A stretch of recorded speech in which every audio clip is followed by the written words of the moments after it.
Hi, author Sandeep. It's really wonderful to have you here. How are you doing?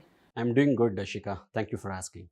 So, Sandeep, my first and foremost question to you would be what really inspired you to become a financial advisor and an intergenerational planner? If you could elaborate on your journey in the industry of finance. So, everything has to start from zero. If you take any Superman, he was not the Superman from the day one, right? He has gone through a lot of hardship, adversity, then he has become the superhero. So, before I become the financial advisor, I hit the bottom of my life. I just explained. When I was 25, I was married to, Oh, and I started a business. I lost 70 lakhs within 2 years. And the Chelta attitude, I didn't take my life seriously during that time also. all right.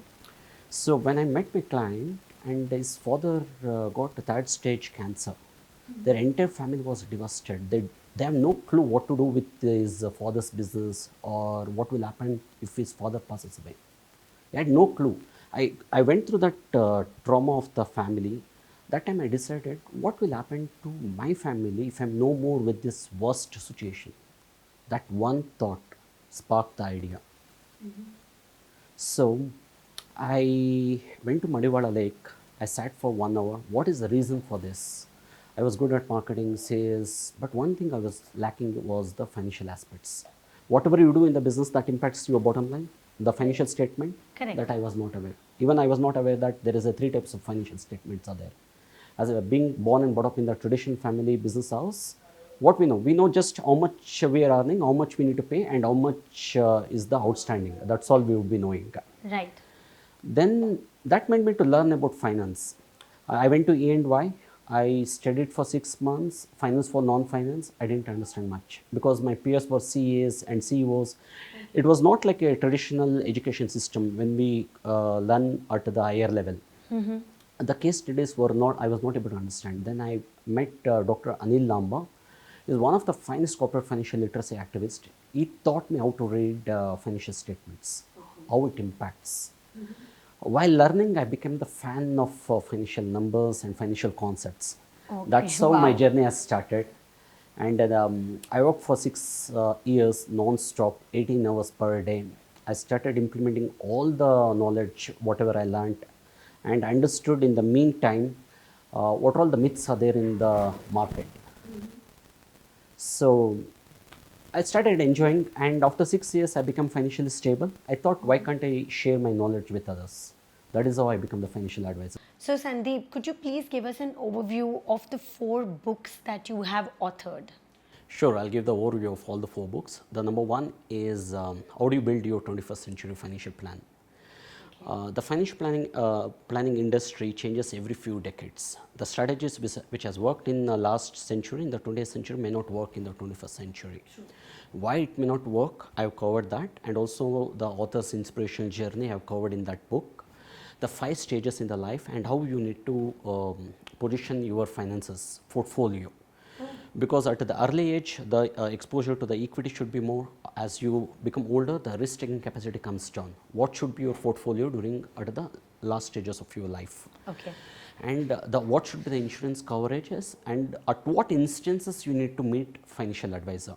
Sometimes reading a book may not be sufficient because I would be writing in generic, and the situation may not be may be different for each and every person. That's why it is called personal finance, Correct. right?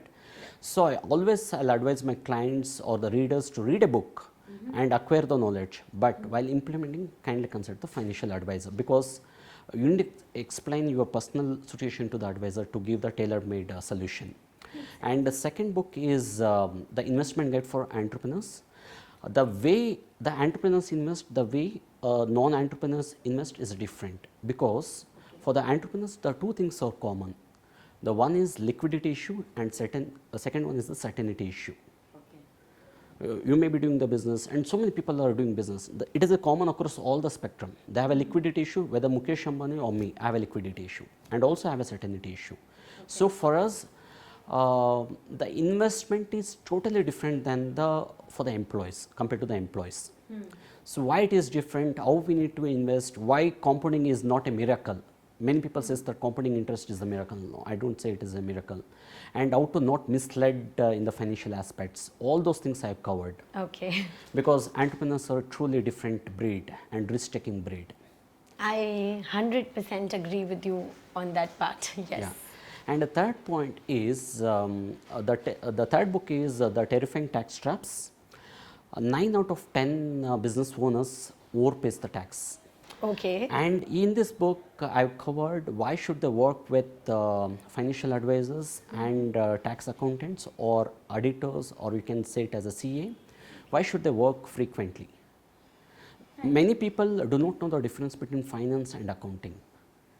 CA job is to the accounting. CA's job is to tell to the government what has happened in your business. Right. But financial advisor's job is to manage your finances. When the accounting ends, the financial starts. The wealth management starts when the accounting ends. Interesting. So you need to involve both financial advisor and accountants at regularly, so that you can legally pay least amount. And also I covered what is the biggest tax shelter for the business owners. And generally I work only with the business owner and affluent families because I do not have the experience of being an employee, or I don't know, since I born in with the business community family, my mindset is totally different than the 90-95% of the people how they think. Right, right. So for this 5% of the population, they required a unique advisor who understand their life in and out. In all my books, it is concentrated around the business owner and entrepreneurs. Oh, nice. And the fourth book is how the rich use life insurance as a plan B and add economic stability. There is a lot of misconceptions about life insurance. I want to make it clear through this video with you. Life insurance is for the rich people. I say you this, and investments is for the middle class. Okay. I'll explain you this as we move around. Okay. Okay, I'll tell you now only. So if you don't have anything, what do you insure? Say for example, cycle and car. Which one do you insure? Car. Why not cycle? Because the value is less. And if you don't have anything, what do you insure? Life. No, you don't have anything. You can't insure anything, right? If Okay, in that way, yes. And if you don't have much income, what do you insure? Even you can't insure your life insurance. If you're earning 1 lakh, 2 Right. lakhs per annum, how can you insure? No. Yeah, that's right. That's So right. generally, the life insurance is invented by the rich people for the rich people to stay rich, and investments also invented by the rich people to gather the money from the middle class and poor people so that they can become rich fast. Okay, this So is all mind this blowing. kind of I'm challenging the conventional methods in this book. I busted so many myths like this in this Wow. book, and all the book profits I'm donating. So it's wonderful to know about, all the 4 books that you've written. What really motivated you to write these books? Initially, I read, understood, practiced whatever I learned. Okay. The second is once I got results from my knowledge after implementation, I started sharing with my top clients. Okay. Actually, this I got motivation from my top clients. They said, Sandeep, you have so much of information, unique information, high value information. You are implementing in your life and you are asking us to implement. Right. And what's your plan to spread this knowledge with across all the world? I said, no sir, it is not possible. Mr. Client, I have only one person and I don't have the ambition to cater to so many people, it's impossible. Then one client told me that, why can't you write a book, share your knowledge through the books. So then I started writing a book. One book I have written, second book I have written. Then I thought, I started again the feelings for the writing. My flow of thoughts has become more how to construct the thoughts, how to write it, how to deliver it. I worked on a lot on that. Then I had a book coach called Shweta Samota, and she trained me how to write a book. Wonderful. So based on her guidance, I've written the 4th book. That is how the rich use life insurance as a plan B and add economic stability.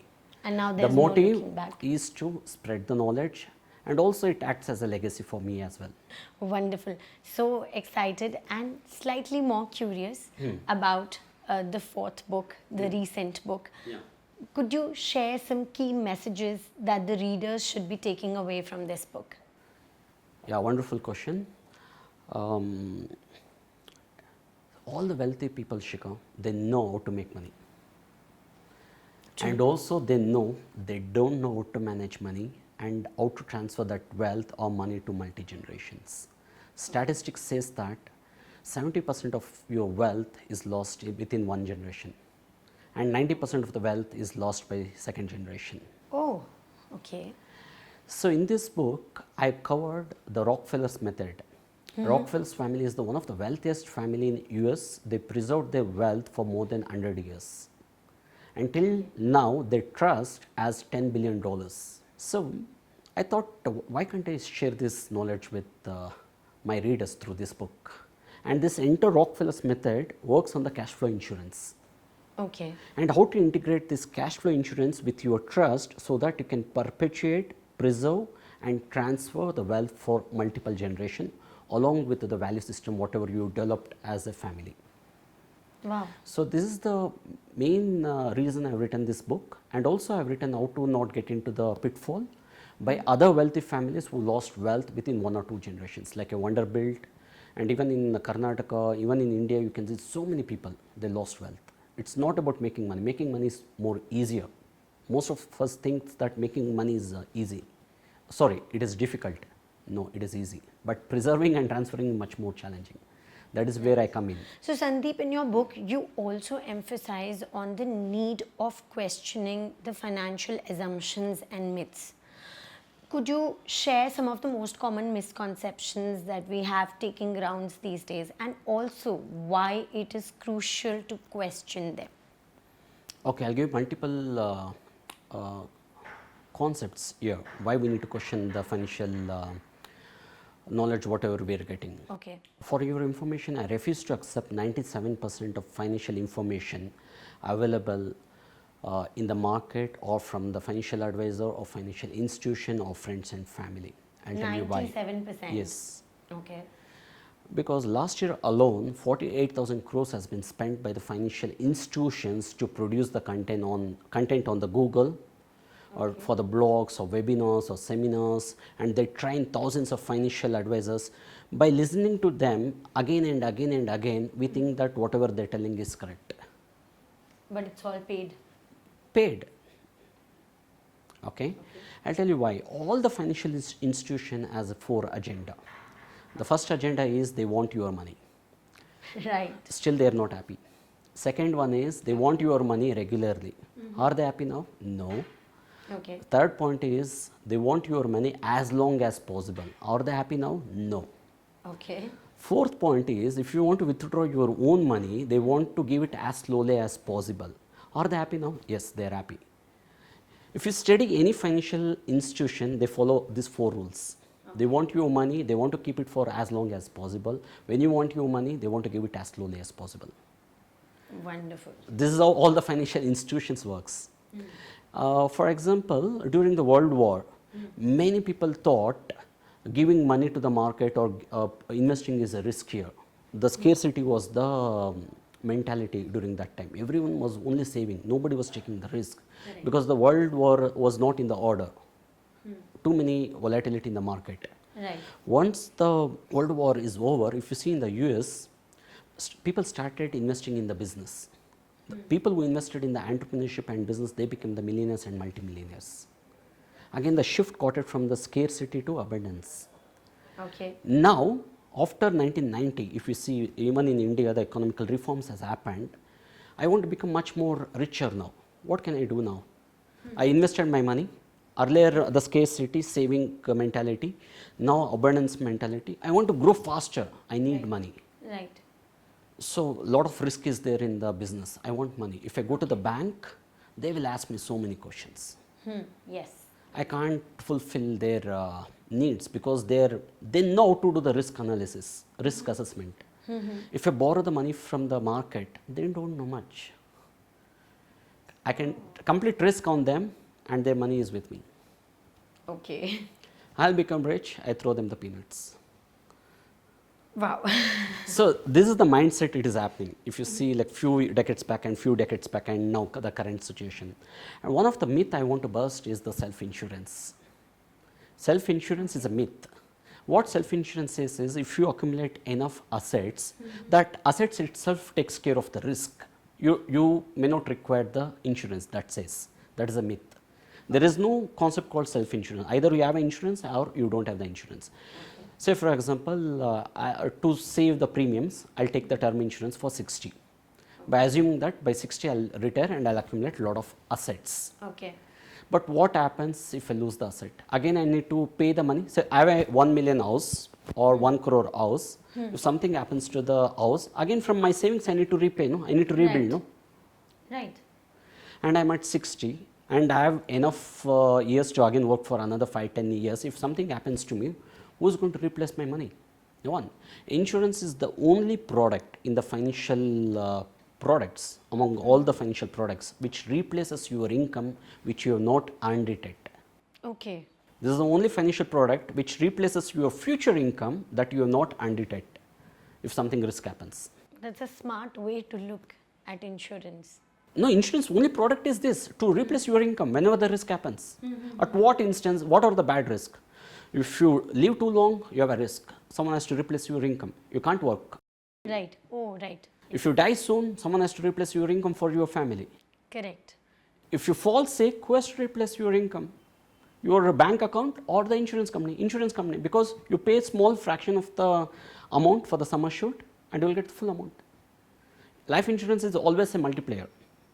Right. Yes. I give you 3x, 4x, 5x, even 10x, 20x, whatever the money you give. Okay. Based on the premium. Yes. What is the difference between investment and insurance is, in the investment you build your assets to increase your net worth.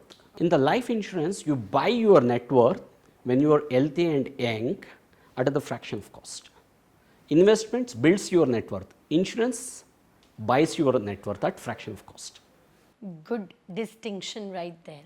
Yeah. So like this, many concepts I have shared and questioned many financial institutions, many 20th century beliefs in my book. Sandeep, you've also mentioned that, life insurance could be a great asset in economic stability.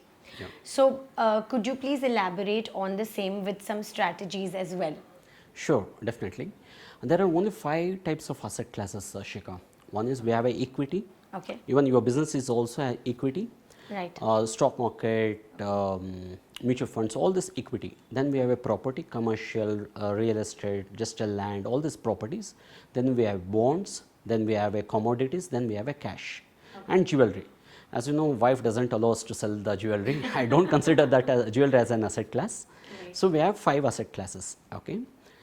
Now, whether the equity goes up and down, stock market goes up and down every day. Yes, yes, it The does. property value also goes up and down. Correct. So commodity goes up and down, and bond also goes up and down after the tenure is over or every time. And the cash, when all these 4 asset classes goes up and down, your bank balance, the cash also goes up and down. Right. Why this all 5 asset classes goes up and down? Because based upon the interest and inflation, these 5 asset classes goes up and down. True. Okay. True. Now, if all the asset goes up and down, up and down, up and down, it's very difficult. We do the diversification. We invest, we'll ask clients to invest in all the 5 asset classes, but still the risk is not mitigated because one asset class is missing, which is not affected by the interest and inflation. That is only one product, that is a life insurance. Okay. Irrespective whether interest goes up or down or inflation goes up and down, some risk happens, you will get your money.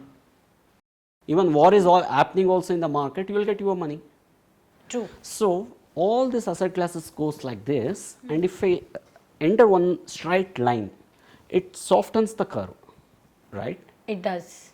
So like that, even in our financial portfolio, our income should be like this, softened curve. Like 1 month it is going 1 crore, another month it is coming down to 50 lakhs, another month going to 10 crores. It's very difficult to manage the resources. We need more predictable kind of income. That is possible when I integrate the insurance in the financial portfolio. That adds the stability. Sandeep, my next question is not on your book. It's something different. So your dedication in supporting the healthcare and education for special children is commendable. What makes you feel like you need to give back? One is, as you know, in the Hinduism, we believe in karma. Do good, be good, so that karma comes back to you. True, yes. But here, whether it comes back or not, I don't know. When I Okay. give, I'll get some kind of satisfaction. I'll get some happiness. The more I give, often I give, the good emotion, the good chemicals in my body, it releases. That makes me feel happy. Okay. Then I'm a part of Rotary also. I keep doing community services for the underprivileged society. Because I give not because they want, I give because I want to give, because it makes me happy. More I give, more I feel happy. I encourage others also to give, not because they want. Keep some selfish, you feel happy. If you have a selfish, I was reading one book, it says that the more selfish you are, the more donation you have to give. Because more happy I want to feel. And why underprivileged, why I support for education and healthcare for the children is we always invest in the future. Who is the future for the humankind, our next generation? Yes, true. So that's why I want to invest in the future generations for the betterment of the world. And for the healthcare, even I have twins. I have twin babies. Oh, I struggled a lot when they born. They were the preterm babies. I spent close to 30 to 40 lakhs. That will cost that much. Okay. For the incubation cost itself is per day 40-50,000. I could afford, but what about others? I'm sure very difficult for a lot of them out there, yes. Very difficult. I used to hear a lot of stories that they sold their house, they sold their jewelries to safeguard the future Right. of the child. Right. So I give just to feel happy. Sandeep, as a sought after speaker and author, you've had the opportunity to speak to diverse audiences, right? So, what are some of the key principles that you emphasize on while speaking or writing on wealth management and financial planning? Yes, Shika, every financial advisor is unique and they have own philosophy. And my philosophy I'll share with you. Okay. We have a tree here, the tree and the roots, which is more important. I think roots, because without that, there's no life, right? Perfect, you are absolutely correct. If I cut the top of the tree and if roots are still there and strong, the branch would regrow and start bearing the fruits. Correct. If I cut off the roots, what will happen? It's dead. Even the strongest, oldest, tallest tree on the earth would fall down eventually. Yeah. The same way with the financial planning. In the analogy, I say tree as a assets. Okay. Even your business is also an asset class, which has an entry, exit in between you need to manage like any other asset class. Sure. And your roots, I call it as income. The strength of the assets are determined by the income. If income becomes weak, what will happen? Assets falls. In your business, the profit squeezes, profit dries up. What will happen? Business has to shut down. Right, that's true. If someone comes to your house and he steals your gold or jewelry, but if you have a recurring income, you can refill it. Right. If you don't have the income or whatever the income is there that is sufficient only for your lifestyle, where is the surplus to replace it? Correct. In the financial world, most of the financial advisors, they focus only on the tree, that is asset accumulation, asset preservation and asset distribution. If you think in a deep manner, all the rich people, all the top financial advisors, we focus on the roots, that is income accumulation, income preservation and income distribution, so that this tree stays here for a very, very long time. I'll take some fruits out of this tree and I'll plant another tree, another plant, another tree. By ensuring roots are strong, that is income, like that I'll create a forest of wealth. Now, Sandeep, managing a wealth of over 3,500 crores is no small feat. And I am sure that in your journey, you must have encountered a lot of challenges. Could you care to share some of those today? Sure, definitely. This 3,500 crores wealth plus this one I started acquiring just 3 years back. Just 3 years back. Just 3 years back, okay? Okay. Normally it takes for the average financial advisor 15, 20, 25 years to accumulate or cater to this mass wealth. Okay. There was a lot of challenges when I started my career as a life insurance advisor. Then I evolved as a financial advisor. Then I evolved as a estate planner. Then I evolved as a asset structuring. Okay. When I started like 3 years back, I was solving very small problems. That's why I was getting very small wealth to manage. Okay. Small problems means small, Small wealth, wealth to handle. manage. Yeah. Okay. So, somewhere I read that if you are not a NGO, if you are not a government, then it is better to solve rich people's problem. Bigger problems means bigger wealth to manage. Yes. Even I also grow along with my clients. Okay. Makes sense. Right. So, when I was thinking what kind of problem I need to solve for the rich guys, everyone has money, and if rich fails, thousands of families also fails, Yeah. because we are all dependent upon the rich guys, right? So solving rich people's problem is not a crime, it's good for the society. If I safeguard them, I can safeguard so many families. That thought also added that it is a good cause to solve. So in the financial industry, I am not competing with any big guys. Instead, I am complementing their skills. If you see the family offices, they majorly focus on the investment parts. They don't focus on the estate planning, like how can we transfer the wealth from one generation to multiple generations. Even I spoke to multiple family offices even in Bangalore. Their extreme focus is only on wealth creation. Current wealth creation. But not on the wealth preservation and wealth transfer to multiple generation with family governance, family constitution and family frameworks. Earlier, Shika, one kingdom used to last only for 250 years. Now, the individual, our wealth is lasting only for 75 to 100 years. Oh, it's come down. It has come down.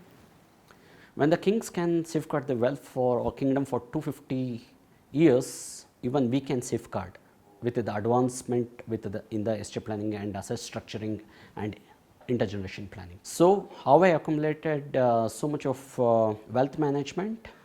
Because of the specialization. Wonderful. Maybe less than 10 or 15 people are there like me in the market. Oh, that's it. That's it. And many know how to create wealth. They amass a lot of wealth, but not in the structure it has to hold the wealth. Managing, basically. Yes. Some wealth has to be in the LLP, some wealth has to be in the private, some wealth has to be in the trust. How do you structure the wealth? That most doesn't know.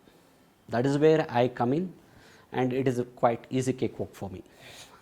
Sandeep, can we also speak about, the approach that you follow while working with your clients and guiding them take their financial decisions? Yes, of course. See, I'm specialized in income-based wealth management. I'll give you some analogy for this. If you see in the history, all the civilization, the great civilization has started around the river. Maybe it may be Amazon river, it may be Sindhu river or Ganges, Ganga river, even in my hometown the Imavati river or Kaveri river. The people used to settle down wherever the river is there. What is river? It is continuous flowing of water, right? Have you seen any civilization around a lake? No, they don't start. Okay. Investing for the cash flow means it is like a river. You would be getting the income every time. Whenever the income comes down, you can understand where is the problem and you can fix it. You can increase your cash flow. But if you invest for the asset accumulation, it is like a lake. Okay. We need to hope that someday the rain comes and the lake gets filled. Right. Apart from the hoping strategy, do you have any other strategy for the asset accumulation? Nothing. You invest and just hope that because of the inflation it will go up. Or one day, someday the rain comes, I'll have some water to drink. Right? In my philosophy, I build the wealth around the river. That is a continuous flow of water. So that is my philosophy. Sandeep, yours has been a highly impressive journey in the industry of finance. So at this point, when when you are one of the topmost financial advisors in the country, what advice would you want to give to the people who are aspiring to become a financial advisor, or who are already in the industry and maybe are facing challenges and would like to grow as much as you have? Definitely, Ishika. I want everyone to grow, because when the financial professional grows, my industry becomes better and we can give better, good advice to our clients. Right. The financial advisor's job is only one thing, to give good advice, nothing else. Okay. But before giving the good advice, we want to understand what kind of good advice we want to give, what kind of problems we need to solve. For the young professional, what I tell them is, don't focus on the problems you want to solve. Focus on getting the clients. Understand the nitty-gritties of the practical challenges they face. And keep learning, learn from your peers, learn from your competitors, learn from other industries. Because it is a knowledge based industry, they need to keep learning, keep acquiring the clients. Once they get 100 clients, they need to understand what type of clients they love to work with. Because if they don't like to work with certain clients, they should not work it. If they don't enjoy their life by giving the good advice, why should they be in this profession? The two things they need to analyze once they get 100 clients: what kind of products they are good at, what kind of problems they want to solve, and what kind of clients they want to work with. Once they understand these three, they need to specialize further. How I specialized in the asset structuring and intergenerational planning, they can specialize in so many fields are there. They can specialize in investment banking, only the stock market, only mutual funds, only life insurance.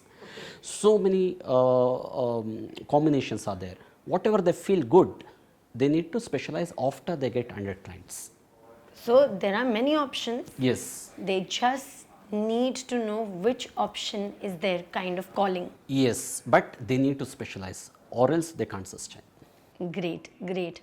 So I think for our audience, for the ones who are, trying to become financial advisors, this is a wonderful advice by Sandeep right here.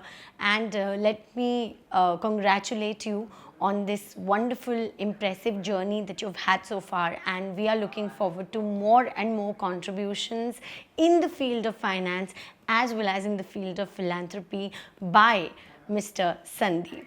Thank you for very having much. me. Thank you. Thank you very much for joining us.